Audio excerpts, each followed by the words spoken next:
Hello, નમસ્કાર, જય શ્રી કૃષ્ણ. તો આપણે પાર્ટ 4માં આવ્યા છીએ.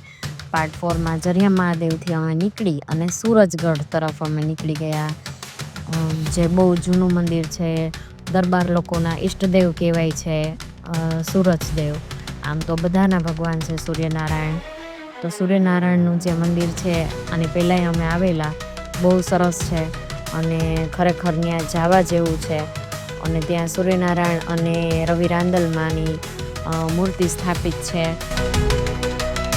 અને જે સૂર્યનારાયણ છે એ ખરેખર જ્યારે સૂર્યનારાયણ નીકળે છે સવારે, ત્યારે એનું પહેલું જે કિરણ છે એ મૂર્તિ ઉપર પડે છે. એટલે અહીંયા સૂરજગઢ અને સૂર્ય મંદિર કહેવાય છે. અને બહુ જૂનું છે, રાજાશાહી જેવો એનો ગેટ રાખેલો છે. જે એન્ટ્રી છે એ બહુ સરસ છે, અંદરે બહુ સરસ છે મંદિર. અને આ છે અહીંથી અંદર જવા માટેનું રજવાડી એકદમ બનાવેલું છે. અહીંયા પાર્કિંગ રાખેલું છે અને લોકો હેરાન ન થાય એટલે બહુ જગ્યા બહુ મોટી છે અહીંયા.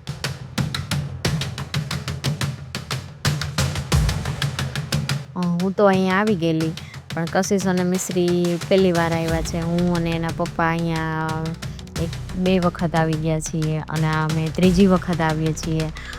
કશિશ અને મિશ્રી પહેલી વાર આવે છે. વરસાદી માહોલ હોય અને સૂર્યનારાયણના દર્શન કરવા એ એક અદ્ભુત લાવો છે. અને તમે પણ લેજો. જ્યારે તમે જરિયા મહાદેવ કે ચોટીલા તરફ જાઓ તો સૂરજગઢ જરૂર જાજો, બહુ મજા આવશે. અને ત્યાં જે લોકેશન આપેલું છે એ બધું રાજા રજવાડી જેવું છે, એકદમ રજવાડા જેવું લાગે એમ.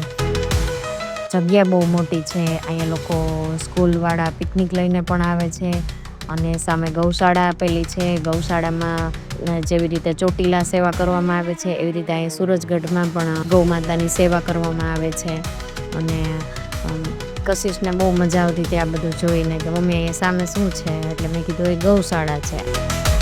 આ આપણે જઈ રહ્યા છીએ મંદિર તરફ. અને અહીંયા સ્કૂલવાળા અને એ લોકો લગભગ ઘણી વખત આ વરસાદી માહોલમાં આજુબાજુની સ્કૂલવાળા હોય છે એ પિકનિક લઈને આવે છે બાળકોને રમાડવા માટે. ખરેખર ક્યાંય આવું અલાઉડ હોતું નથી અને અહીંયા અલાઉડ છે એ બહુ સારી વાત કહેવાય.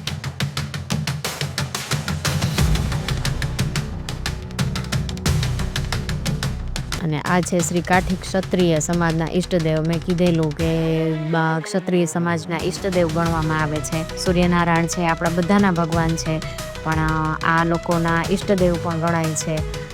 અને અહીંયા બધાને અલાઉડ છે આવવાનું. અને ખરેખર આવું કે અલાઉડ હોતું જ નથી. પિકનિક લઈ આવવાનું કે પછી તમે આવી રીતે અહીંયા ફોટોશૂટ કે કંઈ ના કરી શકો, અહીંયા બધું કરી શકો છો. અને છૂટથી તમે રહી શકો છો. અહીંયા કોઈ એવી પાબંદી નથી. બસ આપણે આપણી રીતે ધ્યાન રાખવાનું હોય કે મંદિરે કેવી રીતે અને કઈ રીતે રહેવું. બાકી લોકો ના પાડવાના જ નથી. અને મંદિરે ખરેખર આપણે જાય તો આપણે કેવી રીતે રહેવું એ આપણી ઉપર હોય છે.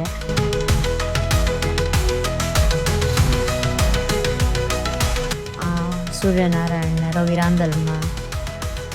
અને આજે એની ઘોડી હોય છે.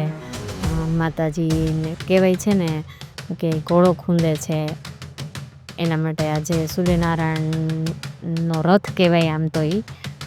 અને માતાજીનું જ્યાં માતાજી હોય ત્યાં સૂર્યનારાયણ હોય જ છે. જ્યાં સૂર્યનારાયણ હોય છે ત્યાં રવિ રન્નાદે કહેવાય, રવિ રાંદલ કહેવાય, એ પણ હોય જ છે. અને જો તમે જોઈ શકો છો કેટલું સરસ અંદર જે બનાવેલું છે મંદિર, એ બહુ એકદમ નાની નાની ડિઝાઇન અને ગોલ્ડન અને વ્હાઇટ કલરના કોમ્બિનેશનથી કરેલું છે.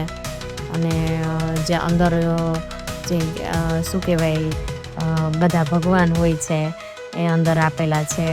ઉપર છત ઉપર બનાવેલા જ છે એવી રીતે.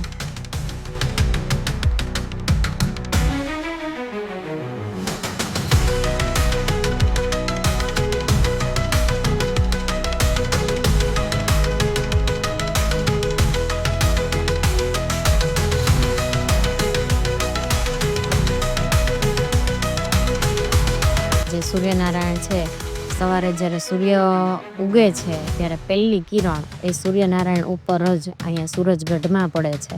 આ જ એની ખાસિયત છે. એ ત્યાંથી મેઇન જ્યાં એન્ટ્રી છે ત્યાંથી સૂર્યની કિરણ પડી અને સીધું ડાયરેક્ટ અહીંયા સૂર્યનારાયણ ઉપર એ કિરણ પડે છે. અને તમે જોઈ શકો છો આ પિકનિક આવેલો છે બાળકોનો. બધી છોકરીઓને ગર્લ્સ ને બોયઝ ને બધા હોય છે અને ત્યાં રમે છે.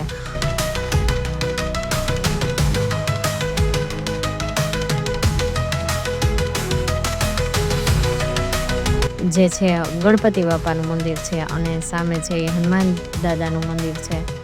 એ એટલા અદ્ભુત છે અને એના જે કાચ અને બધું એ જે ત્યાં સાફ સફાઈ અને જે ચોખ્ખાઈ છે ને એ ખરેખર આટલું માણસો હતું ને તો એ ત્યાં એટલી ચોખ્ખાઈ હતી ને કે અમને ખરેખર મજા આવી કે ના આટલી ચોખ્ખાઈ ના હોય કે આટલું બધું પબ્લિક હોવા છતાં આ લોકોએ મેન્ટેન સારું કરેલું છે. હનુમાન ને ગણપતિના દર્શન કરીને મજા આવે. આમ એની મૂર્તિ એટલી સરસ તેજવાળી અને અદ્ભુત બનાવેલી છે કે તમે જોયા જ કરો એમ. અને અમે દર્શન કરી અને બહાર બધું વાતાવરણ જોતા હતા અને બધા ધીમે ધીમે જેમ જેમ સાંજ પડતી હતી એમ લોકોનું આવવાનું વધતું જતું હતું અને એટલી બધી ભીડ થવા માંડી હતી. અને અમે થોડાક વહેલા આવી ગયા હતા અને પછી અમે ત્યાંથી દર્શન કર્યા અને નીચે હનુમાન દાદાના ગણપતિ દાદાના બધાના દર્શન કર્યા. અને છોકરાઓ રમતા હતા ત્યાં નીચે ત્યાં કશિશ જોતી હતી કે કેવી મજા આવે અહીંયા પિકનિક લઈ આવે તો એમ. મેં કીધું ચાલ હવે નીચે હાલ આપણે નીચે દર્શન કરી આવીએ બધે. અને અહીંયા ચાંદલો કરવા માટે જે ધૂપ ભગવાનને આપે છે એ ધૂપ બહાર કરી અને બહાર રાખવામાં આવે છે. આમ તો બધા મંદિરમાં એ જ સિસ્ટમ હોય છે. ધૂપ ભગવાનને દઈ અને પછી બહાર ધૂપ રાખી દેવામાં આવે છે. એ ધૂપના અમે સાક્ષાત ભગવાનને ધૂપ આપેલો હોય તો અમે લોકોએ પણ એમાંથી ચાંદલો કર્યો, મિશ્રીને કરી દીધો, કશિશને કર્યો.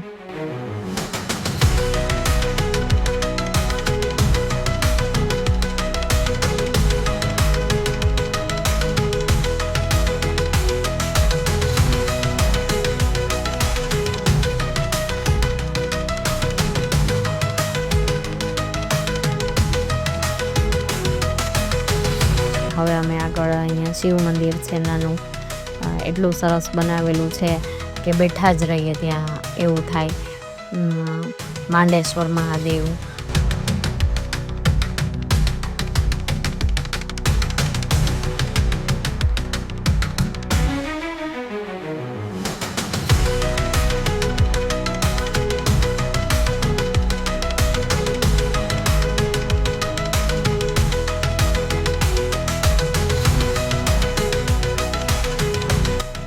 મહાદેવના મંદિરમાં બેઠા, દર્શન કર્યા અને એટલું સરસ નાનું મંદિર હતું.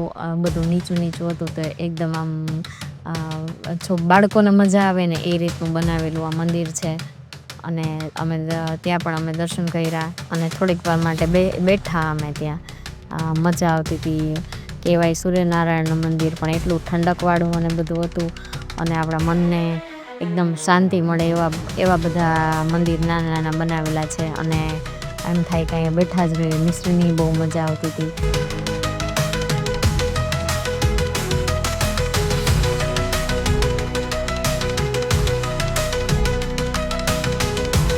અને કશિશબેન જો નીચે જે લીલુંછમ ઘાસ ઉગેલું છે, લોન છે તેમાં રમતી હતી. અને મેં કીધું ચોમાસા જેવું છે એટલે ત્યાં હાલવામાં ધ્યાન રખાય.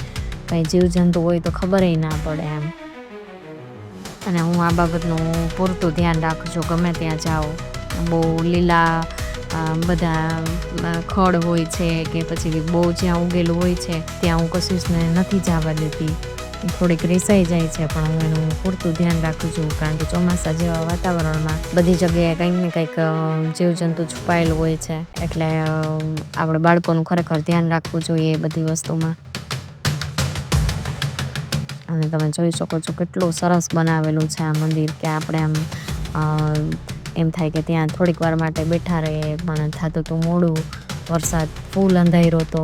એ પહેલાં અમારે ઘરે પહોંચવાનું હતું.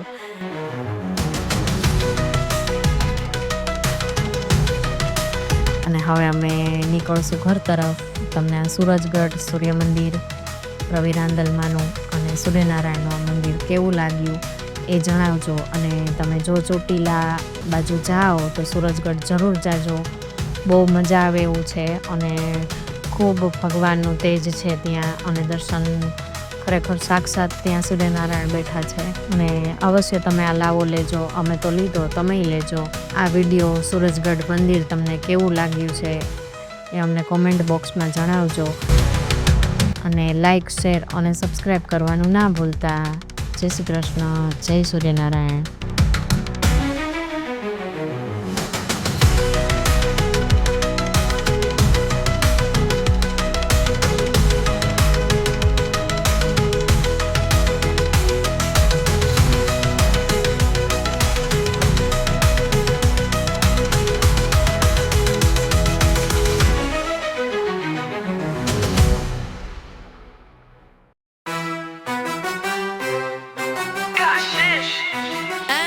Mish, Rivlom